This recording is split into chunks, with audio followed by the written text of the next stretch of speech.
we've been in 2024 for a little second. We've been getting sexy a little bit in 2024, but I realized that there's a couple more things that I want to talk about in regards to the themes that are likely to present themselves this year. So, welcome to Numbers with Ishikari. I'm your host, Ishikari, but you already know, call me Ace. And in this episode, we're going even more in depth into the themes of this year, but we're also going to be talking about Pluto moving into Aquarius later this month, but also getting a little peek into little years prior to get a little bit more context of how this year might play out. Now, I will say that with even that in mind, these are different numbers making up this universal 8 energy. This is the first time we've experienced a year that has 2, 0, 2 again, and then also 4. So there's a little bit of a different vibe compared to previous years that might have been 8 years. So if you're liking what you're hearing, make sure you share it on your socials and tag me at Numbers with Ishikari on Instagram or TikTok. All the direct links are in the description of this episode.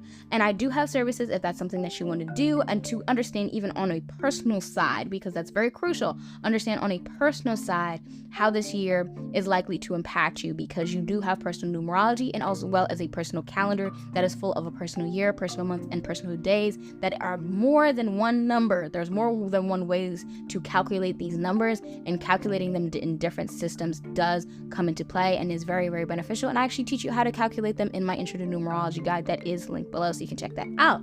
But I do want to address some things before, we're going to go ahead and get into everything, but I want to address something before I get into the nitty gritty of everything that we're going to talk about here, because there's always a energy shift from universal year to universal year. But why don't you see a drastic shift from year to year of, okay, we know that there's a numerological energy shifting between the 2023 to 2024. We ended the year on a 157 day, and then January 1st was a 918 day. Those are very drastic different energies in numbers. Okay, that 1 does carry over, but we don't have that 5 and 7 anymore. It's like, okay, well, why do I necessarily feel an energetic shift? Why don't I necessarily see a physical one? Well, sort of kind of how just life works. It just be moving and shaking, how it moves and shakes. But the thing is, the themes that are likely to play out this year, we've already seen them subtly come into play last year, because universal months are calculated by adding the calendar month in question to the calendar year in question. So we started 2023 in a universal 8 year. And then again, it happened again in October of having a universal 8 year, because we're adding that 1 to that universal year. So we're getting 2 tastes of an 8 energy, but it's going to always be in a universal 7 years. So that's still going to be a little bit different than how it was present in this year. But that is sort of kind of why that happens. If there's not a drastic shift, and it seems sort of kind of like the same shit from last year is going on, is because of the fact that we've already been sitting in this subtle universal 8 energy, especially with that October, November, December. We get a little bit of a taste of the year prior or the year ahead, and then January, February, March of the next year can be a little bit of a very similar to the energies of the year prior, because there's like sort of kind of a getting your footing in this new energy. So it's interesting to see it play out. But that was something that I wanted to address before we got into it. So talking about these themes that are these other themes addressed other than the ones that I addressed in my first Universal 8 episode where I went over the themes, destruction is one of them. And I don't know if I actually went in depth about destruction in that first episode, but I bring up destruction not only because of Pluto moving into Aquarius, but also 4 being prevalent in this 2024. So we're going to talk about Pluto a little bit before we get into the 4 being in 2024. Now, Pluto moving into Aquarius specifically is very crucial because of how Pluto and Aquarius are both connected to this year specifically. Now, Pluto rules over not only 0 in numerology, but also the number 8, which is the universal year that we're in. So 8 is ruled by that Saturn and that Pluto energy. Now, the number 4 is ruled by Uranus, the North Node, Saturn, and Mercury. Now, if we think about it, Aquarius is not only ruled by Uranus, but it's also ruled by Saturn in traditional astrology. So you have this energy reiterated over and over again of this Pluto in Aquarius. So there's a very interesting vibe that comes from that. And I'm really excited to see how these transits are going to play out for 2024. Now, I do want to talk a little bit more about this Pluto and Aquarius energy. And I was actually reading a book from one of my favorite authors, The Book of Pluto by Stephen Forrest. Absolutely love his writing style. Highly recommend that book. I don't know about him as a person, so if he's done anything wrong, don't quote me, don't at me. I don't know. I'm only looking at the books. That's all I'm looking at. So one of the quotes that I want to point out to in this book that he talks about Pluto in the section specifically about Pluto in Aquarius is a quote that goes, "What innovations await us when Pluto enters Aquarius in 2023? And what wonders will its children bring forth? The answer is as exciting as they come. No one has the slightest idea." And I think that is very true to Aquarius themes. Something interesting about Aquarius risings specifically is the fact that you might not be able to tell. You might not always be able to tell. Some say that there's an emphasis on foreheads. Others say that nope, they look like aliens. Other people are like, you just don't fucking know until you know. There's a lot. But I think it's interesting to see how there's not really a clue of what could happen in Aquarius energy. And I feel like that's very true to Aquarian nature because it's so innovative. So a couple of Aquarian themes are things around innovation, like I said, but also invention, individualism, but also discovery, a sense of questioning everything and reconsidering stuff. So when we had Pluto in Capricorn, there was more structure, more stability, and more emphasis on status and power. Now, Aquarius is over here like, I don't really know if that works for me or not, because it's questioning everything. It's looking back at what has happened with the last time that Aquarius or Pluto was in Aquarius, and being like, how much has any of this actually been helpful? Like, was this actually what needed to be done or no? And that is so cool to look at, to see, okay, does this actually work? Is this actually beneficial? Is this actually something that needs to change? And if something needs to change, what does need to be changed? And this brings up another quote from that book. Nothing can be changed without changing the whole. And I kind of want to just sit with that for a second, because I remember reading it and I was like, wait a minute. Nothing can be changed without changing the whole. So this means anything that we might be changing this year, anything that we might be doing a deep work into and reconstructing and redeveloping, it's not going to just be like, oh, let me just move this chair from this side of the living room to this other side of this living room. Let me change everything. I might even make a whole new house at the rate we move in. And that's something interesting to consider, because another quote that is stated in that book is, what is set into motion then will be more than what it seems, less than what it seems, and also different than what it seems. So there's so much possibility that comes with this. So you also have a level of genius that can be evoked. You also have the unexpected and surprising insights, fresh new perspectives and attitudes, a level of revelation, wonder, and intellectual freedom that's highlighted in this energy. And that is so cool. And when we're talking about this innovation, something else that Stephen Forrest goes on to say is, here's another quote, is to truly innovate, one must break existing rules and accept censure, and possible banishment. All geniuses are misunderstood. To succeed, one must develop a thick skin regarding our basic need for approval. So this brings into the themes of Aquarius being overcoming that instinct to conform, the sanctity of truth itself, mythic foundations of a new society, celebration of human capacity to innovate and reinvent ourselves, because there's so much possibility that comes with Pluto in Aquarius. And there's a destruction of everything we might have known, and that's good and bad. And I don't think that necessarily means that everything will suddenly cease to exist in an instant. But with time, there will be some changes. Things will move around. Things won't look the same as they do present day. And I'm excited to see how that plays out.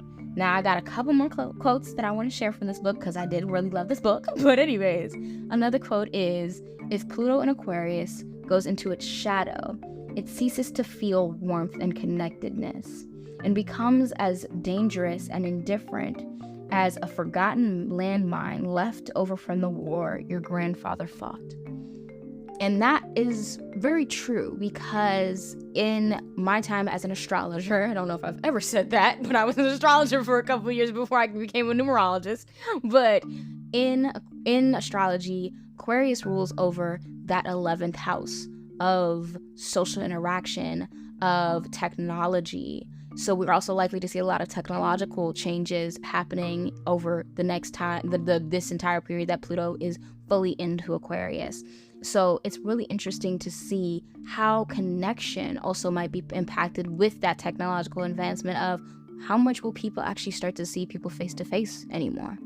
Is that something that would change for the better or change not so positively? So it's interesting to see how this all will play out. So going based off that quote, we also have themes around endless doubt or lack of passion, connection, or warmth. And also precise violence of just a harm done because of whatever reasons may be, because we also have Pluto coming out of that Capricorn energy that loves that sense of power, loves that sense of being in control, whereas Aquarius is more like, you know what does actually any of this mean? What does any of it actually highlight? And that is really a interesting question. And the last quote I will give on Pluto and Aquarius is the fact that Pluto and Aquarius is a feast to create thought, a liberation from the shackles of habit, an escape from tyrannies of tradition. So I'm excited. And I could really just end the episode here, but I'm not, because I got so much more to say. Because 4 brings in disruption of that Uranus, North Node, Mercury, and Saturn rulership. It don't like to see things stay the same. It wants to change it for the better. And 4, if you listen to my number 4 episode, you will know that the number 4 highlights a level of faith. So trusting the process as Pluto not only moves into Aquarius, but also through the rest of this year, of really being able to see the fact, okay, there's going to be some interesting things that are going to play out. But also, we don't know how long it's going to stay that way. It might not be, it's sort of kind of an awareness of nothing is forever, and even the question of what is forever. Now, I do want to go ahead and get into the other themes that are likely to be impacted in this year that I wanted to point out. One of the favorite ones for me that is likely to pop out even more this year are small businesses, mom and pop shops, local shops, and things of that sort are likely to gain a lot more community support. Especially, I know, and because people are leaning away from larger corporations, not only because of the things that are going on in the entire world, but also the fact that we're not getting what we need from these large corporations. There's not the support. There's so many things wrong with the system, and people are becoming aware of that. So I feel like a lot of people are likely to lean towards those smaller businesses, those more curated experiences that isn't just let's go to this big corporation and just get what we need. It's not a mass production anymore. It's not likely to stay that way, especially for this year, with things becoming an emphasis on not only money, but also realistic things. So what is realistic? How can we really see everything staying the same, and how will that be beneficial, and so on and so forth. So another theme is in the realtor and housing market. Now, 2 is in 2024, not only once, but twice. And 2 reflects the number 8. Reflections are 2 numbers that are sitting on opposite sides of the same vibration. So with 2's connection to community and stability, and also 8's connection to community and stability, it's likely that we might see a different approach to creating a home environment and what that really is. So it's not necessarily to say that houses will not sell or will cease to exist, but the way that we go about creating a home environment of what is really home. Does home require this house or building to look like this? What really qualifies something as a home? What makes it a home? And having those questions and interacting with that conversation. Now, I do want to keep moving through these things, so I want you to sit on these things on your own, in your own time, as you continue to listen and be like, okay, no, I see how this can show up in my own life, because these are themes that will impact you. Now, something I actually saw on TikTok, and I can't find the TikTok, but something I saw on TikTok is the fact that the number 8 is similar to the infinity symbol. So it also highlights this what goes around comes around energy. Now, I would reiterate, or rather, I would connect this back to things that have been happening over the past 8 years or so. So maybe think about what's happened in the past 8 years of your life, and then go from there and see, how much of this is what goes around comes around for you. And also see what do you think, have you already seen come back around for you? So there's a lot of shifts around that, and just understanding, what has happened, in a sense, karma, in a sense. Now, another theme is also boredom, because 8 is connected to stagnancy. And I do have a TikTok for this, so you can go ahead and check that out whenever you're ready.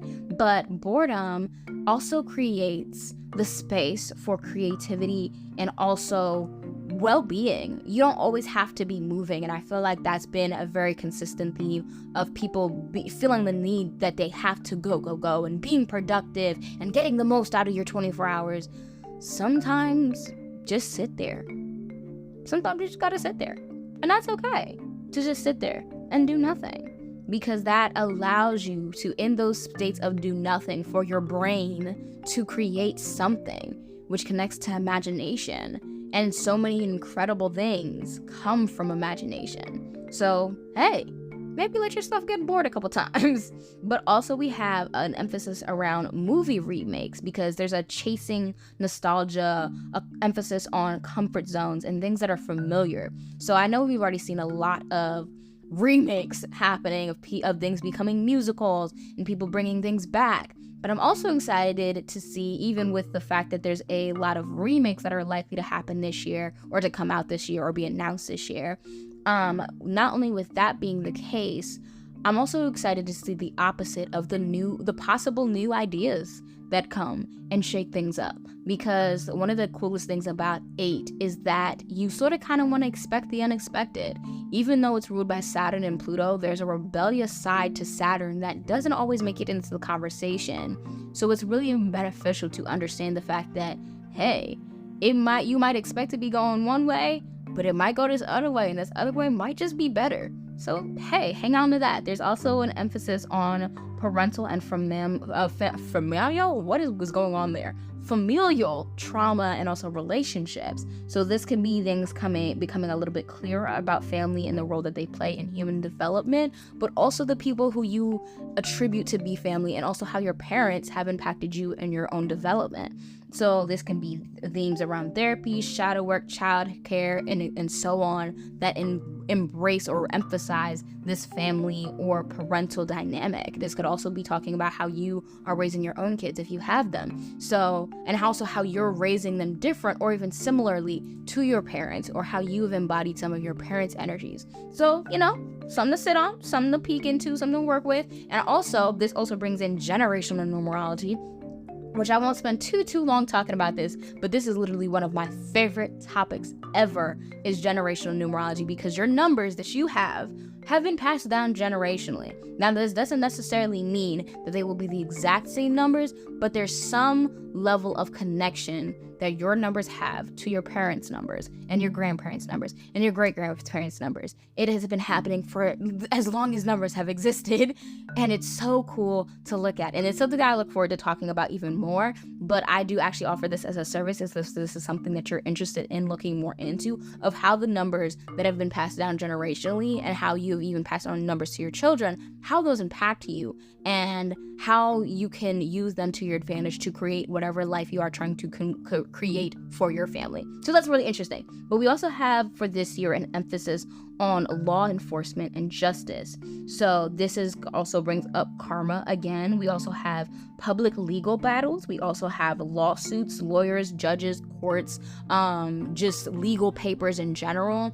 Also, all of those things, if you think about law stuff, that's that's definitely coming into play this year. So I'm not one of the people who will be like, oh, don't do anything lawyer related. No, there's just a emphasis around it. So this could be finding a great lawyer in a situation where you need to have a lawyer. This could also be needing the fact that it's okay, no, business is getting bigger, so now it's time for me to find my legal team. It could be something like that. It doesn't always have to be a harsh experience or negative experience with the theme. So try to think about the other possibilities of how this could actually be beneficial in regards to the law system, or the legal system in general. But there is that emphasis on law enforcement and justice. But we also have an emphasis on practicality and realism.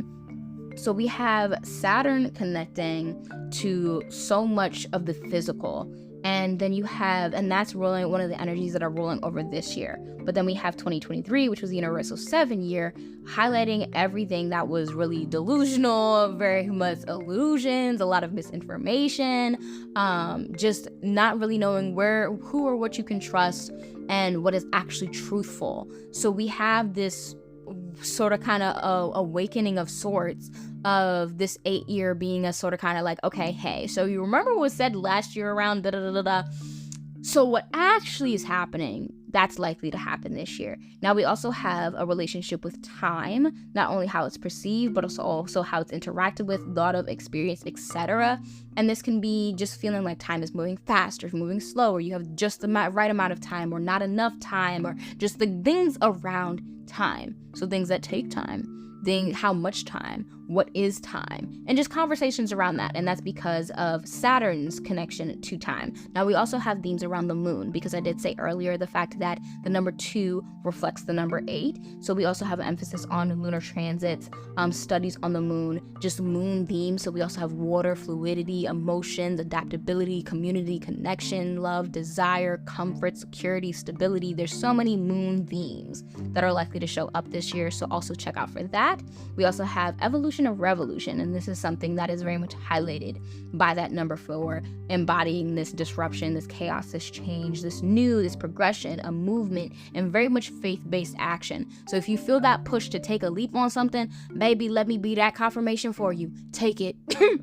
Take it. Take that leap. Do it. Jump. It's time. Do it. Take it. Take the leap.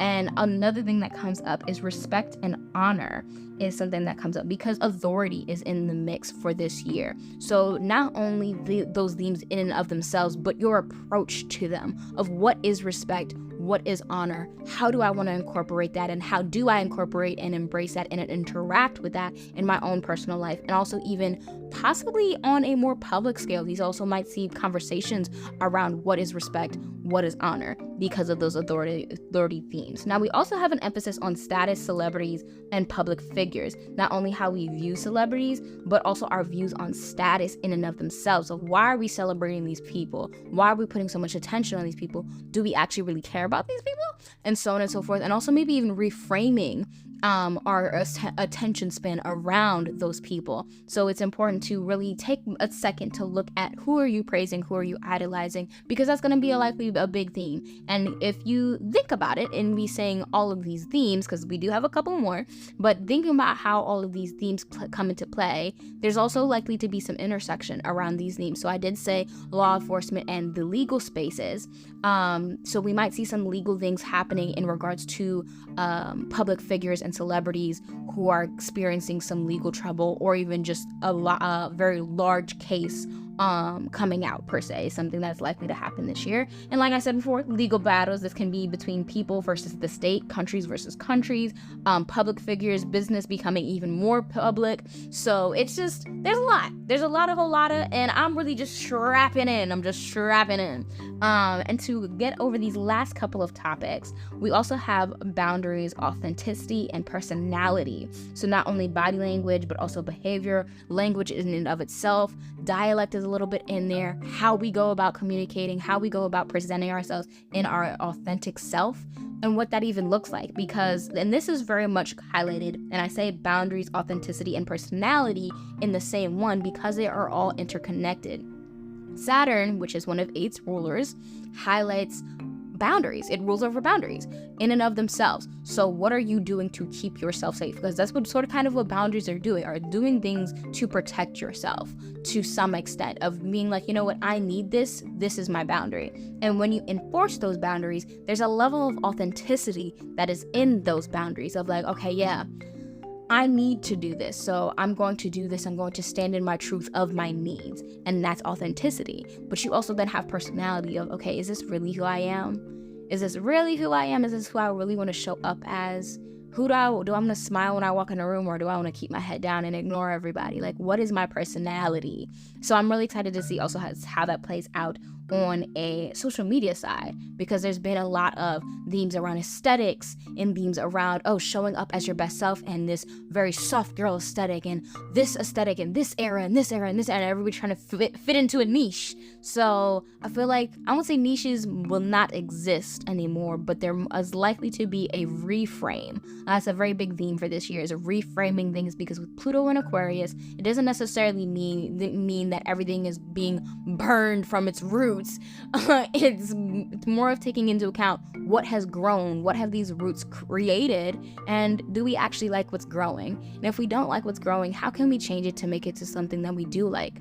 And so on and so forth. Now, I do want to talk about a little bit of the themes that come from the years prior. So the years that I would like to point out are 2020, 2018, but also 2015. So we're going to start with 2020 because that's the most recent year. So this brings up that in this year, we might see things that are from 4 years, that have been 4 years in the making, things that might have happened 4 years ago, and so on and so forth. So we have things around the pandemic. We also have things around support from the government and authority figures, a level of rebellion, evolution, community support. So there was a bunch of themes around that, because not only did the pandemic start in 2020 on a global scale, but also everything that transpired while in isolation. So it was, and social distancing actively. So it's important to just recognize not only, okay, well, the pandemic happened, but what else happened during that period of 2020. So we also have, there were protests all over the world. We also have power dynamics, impacts to resources, climate changes in regards to catastrophic wildfires, bigger and more frequent storms, more intense droughts. There was countries making big changes. China, the UK, and Turkey, and as well as other countries were on that list. And there was also presidential impeachment. There was a bunch of interesting things happen in 2020. So that might be something that we might see make a return or be referenced in this year of 2024. Moving on to 2018, this was a universal 2-year. I do also want to mention that 2020 was a universal 4-year, and that is why we're bringing some attention to her. We could also bring 2022 into the mix as well. I don't recall too much of what was happening in that, but there's an emphasis on that, and this is because 2, 4, 6, and 8 sit in a numerological pattern of 2, 4, 6, 8. So there's all even numbers, so there's a level of relationality there. Now, focusing back on 2018, that was a universal 2-year, so this could also bring, and this was also 6 years ago, so this brings in things that are 6 years in the making, things that happened 6 years ago, and so on and so forth. But there was a humanitarian crisis in 2018, but there was also Ethiopia signed a peace deal. A lot of global movements went on, or rather, the Me Too movement went global. There was a lot of big news around the long-term impacts of climate change. A lot of countries' power weakening. There's also a lot of national defense strategy, and with 2 reflecting 8, we might see more of a direct impact to these themes that happened in 2018 and the themes that are happening in 2024 be either strengthened or weakened. So it's really interesting to see how that plays out. Now, the last year we're going to talk about is 2015, which is a universal 8-year. So this was 9 years ago. Oh my gosh, feeling old. Anyways, this was 9 years ago, and this can bring up things that are 9 years in the making, things that happened 9 years ago. And in 2015, we had a lot of the world making plans around climate change, a lot of economic shifts. We also had things being built, a lot of conversations between China and the USA in regards to military and economic power. We also had things around wars, whether they were continuing, ending, other countries stepping in. There's also a lot of policies, negotiations, and agreements taking place, and also a lot of legal battles, refugee crises, and also some terrorist attacks. So there was some things that was moving and shaking in the last Universal 8 year, and we might see some of those similar themes take place in this Universal 8 year. But like I said again, this is the first time we've experienced 2024 in regards to this specific numerology. So I'm intrigued to see how all of this will play out. Let me know what you're thinking. What you feeling for 2024? How we feel like it will go. But you know what? We've talked for long enough. I feel like it's been a good little conversation. So if you enjoyed this, make sure you share it on your socials and tag me. And thank you so much for listening. And send this to somebody who wants to know about Pluto and Aquarius, or even learn about the Universal 8 year in a little bit more in depth, and also talk about the years prior to get more context. Everything we discussed in this episode, needless to say. But yeah, you already know where to follow me. Make sure you rate this podcast. If you're loving it, you're loving it. And yeah, have a happy day, and we'll catch each other soon. Peace.